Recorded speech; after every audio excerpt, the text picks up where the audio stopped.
Gold buyers, మీ కష్టాల్లో నమ్మకమైన మీ ఆత్మీయ నేస్తం.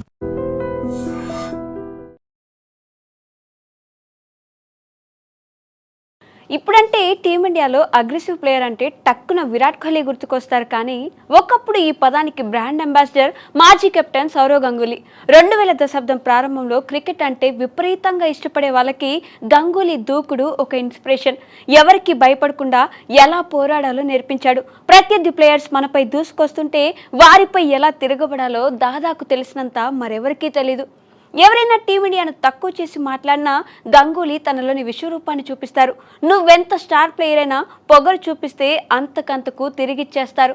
అసలు వెనక్కి తగ్గకుండా సై అంటూ ఛాలెంజ్ విసురుతారు. తన అగ్రెసివ్నెస్తో లంక ప్లేయర్కు చెమటలు పట్టించిన ఒక ఇన్సిడెంట్ అప్పట్లో తీవ్ర చర్చనీయాంశంగా మారింది. ఈ ఇన్సిడెంట్ గంగూలీని శ్రీలంక డ్రెస్సింగ్ రూమ్ వరకు తీసుకెళ్లింది. కొలంబో వేదికగా 2002 champions trophy final India Sri Lanka జట్ల మధ్య జరుగుతుంది. ఎవరు గెలిచినా తొలి ఛాంపియన్స్ ట్రోఫీ టైటిల్ అవుతుంది. దీంతో రెండు జట్లు టైటిల్ కొట్టాలనే పట్టుదలతో కనిపించాయి. ఈ మ్యాచ్ లో మొదట బ్యాటింగ్ చేసిన శ్రీలంక మొదటి 40 ఓవర్లో 4 వికెట్ల నష్టానికి 150 పరుగులు చేసి మ్యాచ్ లో వెనుకబడింది. అయితే 40వ ఓవర్ చివరి బంతు ముందు రసెల్ ఆర్నాల్డ్ చేసిన ఒక పని గంగూలీకి కోపం తెప్పించింది.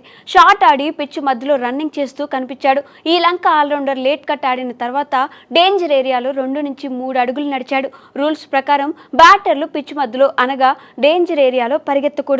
కానీ ఆర్నాల్డ్ ఈ రూల్ బ్రేక్ చేసి రన్నింగ్ చేశాడు. ఇలా చేయడం వలన పిచ్ స్లోగా టర్న్ అవుతుంది. దీంతో శ్రీలంక బౌలింగ్ వేసేటప్పుడు వారి బౌలర్లకు పిచ్ అనుకూలంగా మారుతుంది. ఈ విషయాన్ని Indian wicket keeper Rahul Dravid వెంటనే గుర్తించి ఆల్నాల్డ్తో ఇలా చేయవద్దని చెప్పాడు. కానీ ఈ లంక ఆల్రౌండర్ తన తప్పును సరిదిద్దుకోవడానికి ప్రయత్నించలేదు. ఏదో చెబుతూ ద్రవిడ్తో వాదిస్తూ కనిపించాడు. దీంతో తీవ్ర ఆగ్రహానికి గురైన గంగూలీ నేరుగా పిచ్ వద్దకు వెళ్లి ఆర్నాల్డ్పై విరుచుకుపడ్డాడు.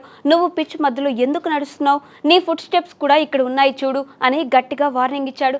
దానికి ఆర్నాల్డ్ పొగరుగా మాట్లాడాడు. నువ్వెవరు నాకు చెప్పడానికి అంటూ గంగూలీపై ఫైర్ అయ్యాడు. దీంతో ఆర్నాల్డ్ అహంకారాన్ని అణచడానికి గంగూలీ తన మాస్ పవర్ చూపించారు. తగ్గేదే లేదంటూ వేలు పెట్టి చూపిస్తూ ఆర్నాల్డ్పై దూసుకెళ్లి కోపంగా చూశారు. ఆర్నాల్డ్ కూడా తగ్గకపోవడంతో వీరిద్దరి మధ్య గొడవ ముదిరింది. ఈ గొడవ ఆపడానికి అంపైర్లు డేవిడ్ షెపర్డ్, స్టీవ్ బక్నర్ జోక్యం చేసుకోవాల్సి వచ్చింది. వీరిద్దరికి వార్నింగ్ ఇస్తూ ఆర్నాల్డ్ను పిచ్ మీద పరిగెత్తవద్దని అంపైర్లు సూచించారు. మరోవైపు గంగూలీ దూకుడుగా ప్రవర్తించడంతో మ్యాచ్ రిఫరీ నుంచి వార్నింగ్ అందుకున్నాడు.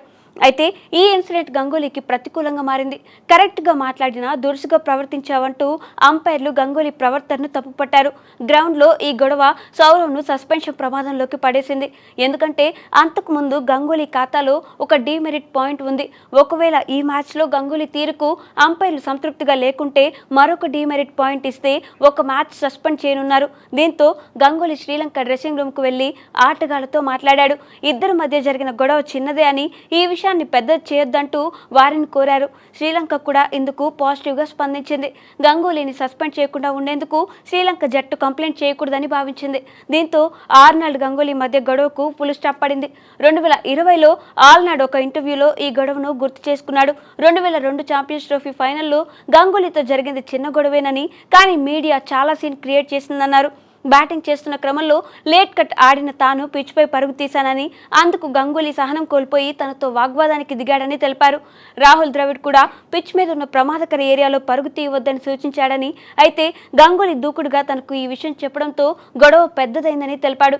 గంగూలీ ఎప్పుడు జట్టు గెలుపు కోసం సాయశక్తిలా పోరాడతాడని, అతని కోపంలో ఎలాంటి తప్పు లేదని ఆర్నాల్డ్ అన్నాడు.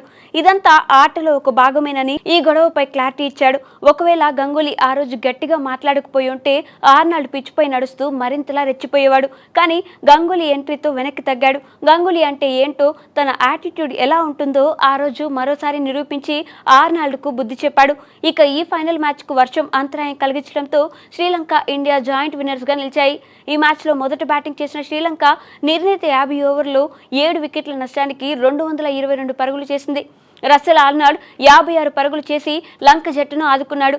అనంతరం బ్యాటింగ్కు దిగిన ఇండియా వర్షం అంతరాయం కలిగించింది. ఈ సమయానికి టీమిండియా 8.4 ఓవర్లలో వికెట్ నష్టానికి 38 పరుగులు చేసింది. తర్వాత కూడా ఎడతెరిపి లేకుండా కురవడంతో అంపైర్లు మ్యాచ్ను నిలిపివేయడంతో ఇండియా, శ్రీలంక జట్లు షేర్ చేసుకున్నాయి. Please subscribe to iDream. Please subscribe to iDream. Please subscribe iDream. And please subscribe to iDream. For more videos, subscribe to iDream. Please like, share and subscribe to the channel. Congratulations, iDream. Subscribe to iDream. Subscribe to iDream. So subscribe to iDream Media. iDream की iDream team अंदर की huge congratulations. Please subscribe iDream Media. Please subscribe to iDream. Subscribe iDream. Please subscribe to iDream. iDream అంటే నా కళల ఛానల్ను subscribe చేసుకున్నారు, నోరు తిరుగుతలేదు. మీరైతే గంట గుర్తు కొట్టండి. For more such videos, please subscribe to iDream.